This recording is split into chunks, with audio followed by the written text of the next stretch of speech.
Back to the action here on Hangout, fourth quarter final frame, and we have some very special guests. We tried to be Canada's home for hoops, so we bring some of the best hoopers from Canada onto the show. The brothers Ennis, Tyler and Dylan. First off, thank you, gentlemen, so much for joining us. You guys can't see him right now, but when he hops on screen, you will see Tyler is in a sling. Tyler, why are you in a sling? Had surgery 2 weeks ago for my shoulder, labral tear. So, yeah, I got to rest up. I was talking to your older brother, and he said that you've had this since high school? Yeah, it was kind of like a nagging injury, and then this past year I kind of injured it, and that's when it's been hurt for 3 years. So I got an MRI, and then they've seen more damage in the past year. Can I just say it's amazing that you were able to play high school, college, and NBA basketball with the torn labrum and still make those steps. Yeah, but speaking of high school, college basketball, all that good stuff, for you, young man Dylan, a big decision this summer came for you, and you decided that you would change schools, and you would go join Dylan at Oregon. Talk about that decision and talk about young Dylan and the year he had. Yeah, I had a great, career at Villanova. 3 years, sat out 1 year. And, it was great from the coaches to the players. But, after the season, I graduated. Yeah. Oh, congratulations. Thank you. Big up on that. It was big for me. But, I talked to Coach Wright, and, we just decided, it'd be the best thing for me to, play my last year somewhere else.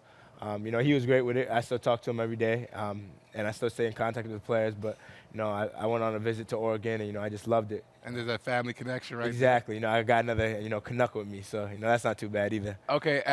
Quickly, you talked about, switching. By the way, are you going to be able to, cheer for them? They are a top 5 team this year. You know those Villanova? guys. Yeah. Oh, yeah, of course. That's my home away from home now. Okay, cool. All right, cool. So Kyle Lowry won't be mad at you. Now, Tyler, with you, he talked about switching schools this year. You switched teams in the middle of your rookie season. Yeah. Walk us through what that year was like. Phoenix was loaded with talent in the backcourt, and then you get this huge opportunity to not only just go to Milwaukee, play in the playoffs, and play under arguably one of the greatest point guards in the history of basketball, Jason Kidd. Yeah, rookie year was a lot of ups and downs. I was on a team with 4 point guards, and not only me but also the other rookies. We didn't really get a chance to show what we could do on this level.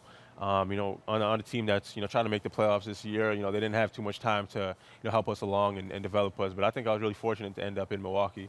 A team that has young players but also has Jason Kidd, so I can learn from him on a daily basis. So I'm really just happy that I ended up on a team like that in a situation like that. Well, I look at you two. I see so many synergies. You end up with Dylan over in Oregon. You end up with MCW, Syracuse guy. But more importantly, you're playing under Jason Kidd. Yeah. What are some of the things you took away? I struggle to play point guard in my spare time. So give me some lessons here. It's crazy actually.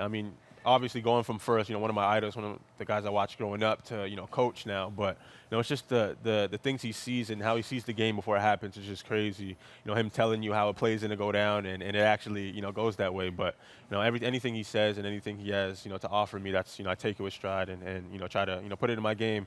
And I was lucky enough to see him go up and down a couple of times, even at this age, and you could just see how smart and how much. You can still play? Yeah, a little bit. He's not as fast, but I don't think you could lose your vision. So you see how much you can pass the ball. All right, now quickly for you two. You left Canada. You left your Canadian high school to go to American high school. Of course, you just transferred schools. Yeah. This is the home for Canadian basketball. We've got a lot of young kids coming up who are very talented. So talk about the decisions that you guys had to make and what goes into making those decisions for yourself. Dylan, we'll start with you. You switched schools despite top 5 school, national championship contender. What went into that decision, and what advice do you have to give to the next generation of players? Yeah, especially when selecting schools too. Oh yeah, of course. For my decision, switching schools, you got to find your right fit. I think a lot of people, pick schools, and they get there and realize, it's a different fit for them.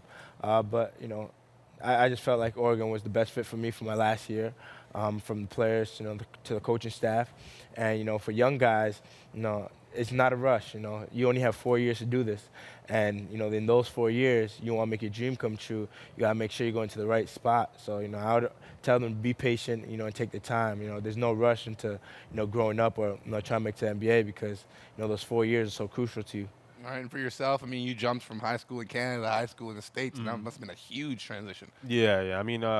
at the time I thought, I was able to play at that level, and I spent 2 years in Canadian high school, and I thought, I was able to go down there and compete with the best in the States. So I was, lucky enough to end up at St. Benedict's, a team that plays, national schedule, on TV a couple times a year, and most importantly, I was able to get in front of the eyes of Syracuse and my dream school.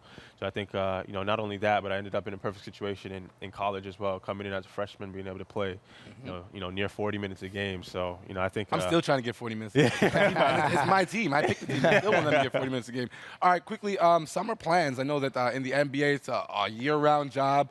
For you, what are your summer plans? What do you plan on doing? Where are you working out? What's up? I got to start rehab in June 10th, so I'll head back to Milwaukee for a little bit. I'm hoping to come back and be a part of the Pan Am Games as much as possible. So you intend to be part of that group? Yeah, hopefully. I just want to be around, and I had all plans to play this summer and be a part of it. But with this injury, I'm just going to be the biggest supporter, and hopefully I'm here for. So you won't be playing, but you will be with the group. Yeah. Is that the read right now? Yeah, hopefully. Okay, so let me throw something at you. I mean, Canada. Booming right now, on the rise basketball-wise, but a lot of our best players are NBA players, young NBA players who are still trying to establish themselves in the league.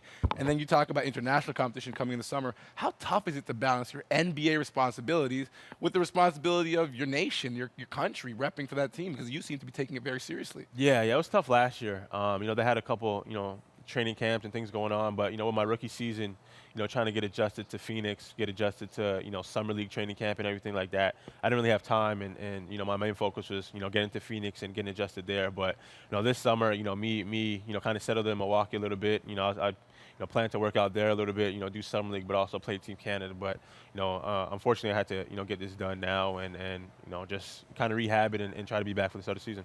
All right, so I want to try and see if the brothers are going to disagree on something. There's a little event going on in basketball right now. I don't know if you know about it. On Thursday night, a guy named LeBron James playing another guy named Steph Curry. So I'm curious to know, pick 'em. Who you got, how many? Dylan, I'm starting with you. I'm going with the Cavs, about 6. In 6? Yeah, because I feel like, LeBron James knows, the Warriors have home court advantage. You get them in Game 7 at home, it's a scary sight. So, I'm going with the Cavs. And, of course, Tristan Thompson being Canadian. Yeah, boy. I got to root for my boy. All right, so am I getting a different answer from you? No, I want to go with the Cavs, too. In 6 or 7? I would say 7. I'm hoping 7. You're hoping 7? So we watch 7 games. But, either way, I won't be surprised if the Warriors win or the Cavs win. But, I don't think I could go against LeBron and what he's done with the Cavs, this year alone. Okay, now quickly, a game of one-on-one is being played at the Ennis household. There's no sling involved. No sling. And it's the two of you. Who's coming out on top? I'll let him answer that. To be honest with you. I want you to be gotta honest keep it with 100, me. right? Keep it 100. We actually don't play one-on-one, to be honest with you. But, if it's on the line, I'm putting all chips on me. Okay. We do play. When we go to open gym, we match up. Most of the time, we match up. Okay, all right. We never actually play one-on-one. We always, throw our older brother in there. Yeah, Tony's going to get mad at me because I'm like trying to split the brothers up. No. It's 2-on-2. It's me and Sweet Swanson versus the Ennis brothers. Final score, 15-0. All right, it's time for the parting shot, of course, and this is the part where we give you some info about what's going on in basketball in Canada. This Saturday, Ryerson University, Battle of the Generations, Father Henry Carr, Eastern, Oakwood, MT. You got to make sure, St. Mike's is there. Leo Routen, shout out. Make sure you're down there to watch Canadian basketball history, one of the best events we got in the city. I'm Akil Augustine. I want to send a huge shout out to Dylan Ennis for graduating from Villanova. My young man getting his education on. Mad love. Shouts out to my guy Tyler for repping this country so darn well on that basketball court. I'm Akil Augustine, and you've been watching the Hangout on NBATV Canada. Keep balling. This is Hangout.